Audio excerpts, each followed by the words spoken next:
Hello, I'm your host, Charmaine, and welcome to Beautiful Gems.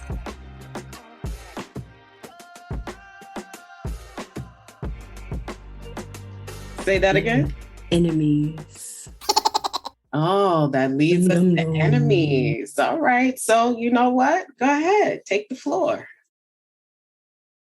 So where I have been an enemy to myself. Well, it's been when I've had a lack of self-control or felt that I've made a mistake, have done something quote unquote wrong, and if I didn't feel quote unquote good enough. Oh no. Negative core beliefs has held me back for so long, and that was my own doing to an extent. So where I've been my own enemy is in my negative core beliefs, I believe, in one area. It was not until I started to challenge myself and challenge those negative core beliefs that I was able to begin changing them. What I did was I took responsibility for the downfalls and I faced my sabotaging ways. I no longer wanted to be stuck, so I began making decisions that aligned with my authenticity. I began acknowledging my strengths and my progress as I was growing. I focused on my values, what I valued, whom I valued, and why. It shifted me back into being an ally to myself. So in being my own enemy, it was very self-sabotaging, self-destructive, if you will. The key word here is self. I was doing it to myself, and it was hard. It was hard to acknowledge that indeed I am responsible for my undoing or responsible for this thing that's happening or not happening for or to me. Wow. So those are just a few ways that I discovered in the more recent years, I would say within the last decade, the negative core beliefs were very, very ingrained, and they were on autopilot, taking control of my life until I had challenged myself to fully take that responsibility of changing. So in a sense, what I'm hearing is that you become your enemy when you don't look at the negative core beliefs. When we refuse to see those and deal with them, you become your own enemy, as opposed to being an ally where you look at those very things and face them. Absolutely. And so how do you think God plays a role in this part of the mining process? I mean, I would hone in on the I'm not good enough, I did something wrong areas, and self-control, stands out as you ask that question. And where God comes in for me is that in his eyes, I am good enough, always have been, always will be. Yeah. And his eyes, I can make mistakes and still be good enough. The key for me is that with God, I feel there's room for growth. There's forgiveness, unconditional love, as I am in that moment. And in challenging myself to change those core beliefs that were not in my favor, if you will, that were negative or not. I use negative loosely because they were just against my core values, my core beliefs. So it's not for me anyway, it wasn't always just a negative. Because if a positive core belief is against my values or morals, that's still a negative core belief. Truth. So I think what I've learned through this challenging myself to change these core beliefs or at least challenge my core belief system, even if it isn't to change it, that God's love, grace, mercy, love unconditionally, and support and guidance has helped me to navigate through my core beliefs, whether positive, negative, good, bad, or ugly, as I like to say.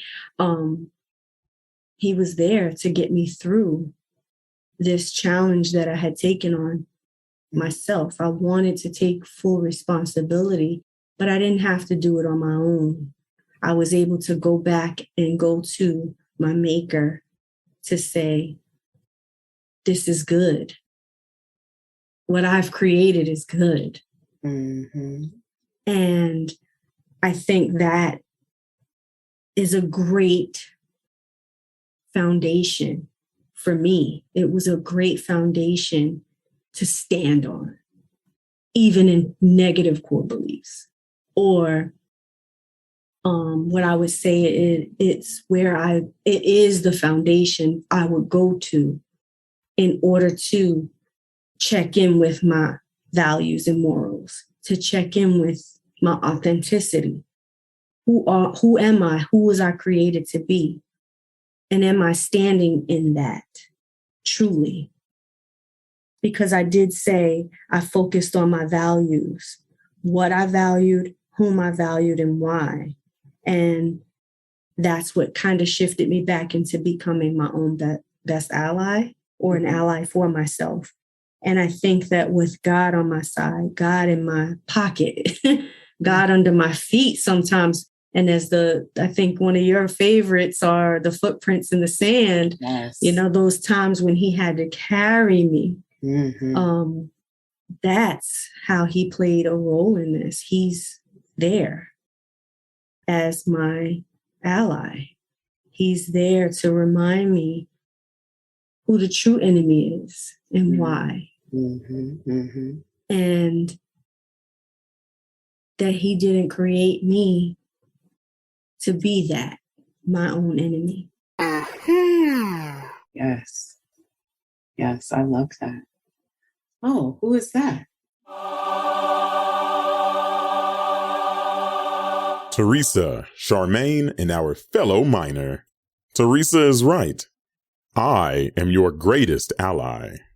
Pay special attention to our relationship when you think I'm not with you. Yes, I am always with you. However, you are human. Doubt can come when my silence is perceived as absence. Moments of despair can lead to you becoming your own enemy. If that happens, take heart and have faith that all is working in your favor. It is a part of my divine plan for you. Remember my servant Joseph, who was prepared in hiding to later shine as the star of Egypt. He endured the trials set before him with grace.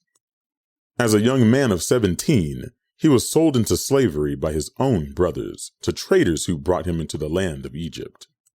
There he faced many trials until his appointed time of power at 30 years of age.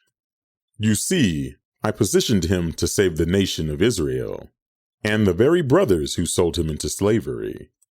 During these years, I remained with my servant Joseph, gave him grace and showed him favor wherever he was, no matter his status.